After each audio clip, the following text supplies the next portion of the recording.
The next practice that I want to share is something that you can't really formally do by sitting down, as part of your meditation practice on a daily basis. This is more of a meditation technique that has to be done during certain times of the day. And this meditation technique is all about sort of procrastination and motivation. So oftentimes when we're struggling to do something, our mind will come up with reasons to kind of support our laziness.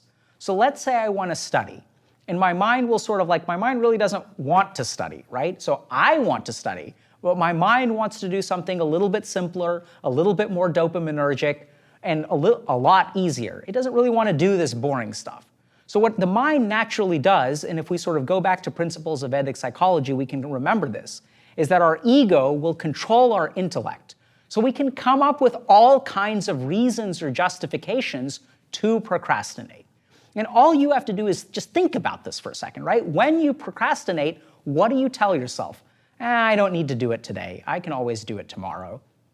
I really don't feel like doing it today. Or I'll do a better job if I start fresh tomorrow morning.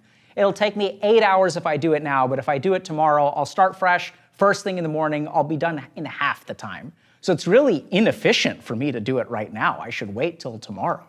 So our mind produces all these kinds of thoughts and justifications. And as a result, our desire to procrastinate actually wins over. But the thing that you need to really understand is that it's not the reasons why we procrastinate.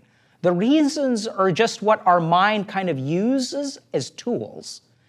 We're not really procrastinating till tomorrow in order to be more efficient. It's not like we sit down at the beginning of the week and we sort of map out, okay, on Thursday afternoon, I'm not going to study so that I can be optimally efficient on Friday morning. That's not how it works, right? What happens is Thursday rolls around. In the morning, you tell yourself, okay, I need to study today. And by the time Thursday afternoon rolls around, you don't feel like it.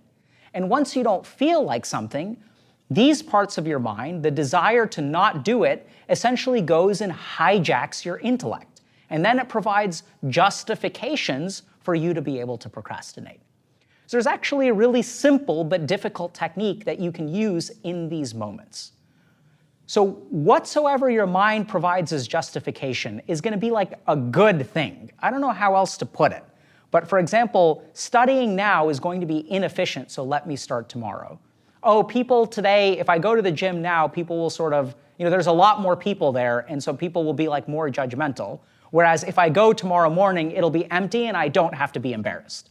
So anytime that we procrastinate, we come up with really, really good reasons to do what we feel like doing, which is playing a video game or watching a TV show or vegging out at home or shirking our responsibilities. And those reasons are really, really good.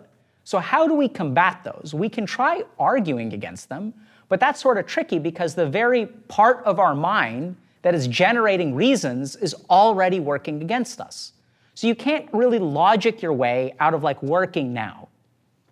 What you can do though, almost in a meditative way, is let it be.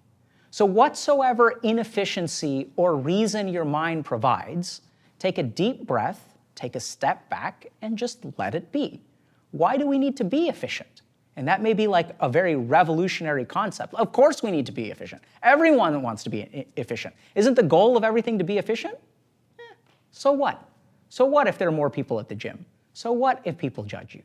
So this is sort of a concept where the more we detach, the more we say to ourselves, let it be. So I'm inefficient, big deal, right? At the end of the day, tomorrow I'm going to wake up and the work will be done. And then your mind will say, oh, but if you start today, you'll still have to do it tomorrow because it won't be done. So why waste today when you can get it all done tomorrow? So your mind will fight you as much as it wants to, And the more that we argue against it, the harder it'll fight back. Because I don't know if you all have had this experience, but sometimes if someone believes something and you argue with them, all you end up doing is causing them to dig their heels in further, right? If you have a friend who you think is eating unhealthy, and the more you try to convince them, the more they tell you to mind your own business. And our mind is the same way. The more we push it, the more it pushes back. So how do we sort of let go of this procrastination? We actually can practice this concept of let it be.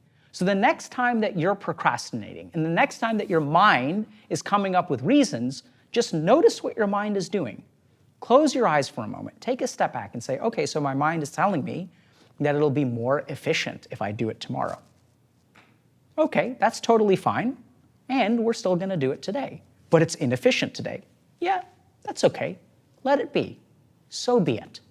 So whatsoever our mind generates when we want to procrastinate, when we feel like procrastinating, is not something that we want to argue against. It's something that we just want to be it that way. We want to just let it be. Let it be the way that it is. This may sound like such a simple technique. It may sound like, oh my God, this is never going to work. Does this actually work? Will this cure procrastination? It won't cure procrastination overnight, but what it'll help you do is gain awareness over the procrastination. And as you start to practice this more and more and more, imagine what your life would be like if you could do things that were inefficient. Imagine what your life would be like if you ended up studying on Thursday afternoon instead of Friday morning. Imagine what your life would be like if you were done studying on Thursday night and could wake up on Friday morning without having to worry about studying. That would be absolutely liberating. So the question is, why don't we actually cultivate a life like that? It's because we are not willing to let it be. Because our mind will come up with whatever it needs to, and instead of fighting it, all we need to do is let it be. Okay, that's fine. It's inefficient, no problem, we're going to do it anyway.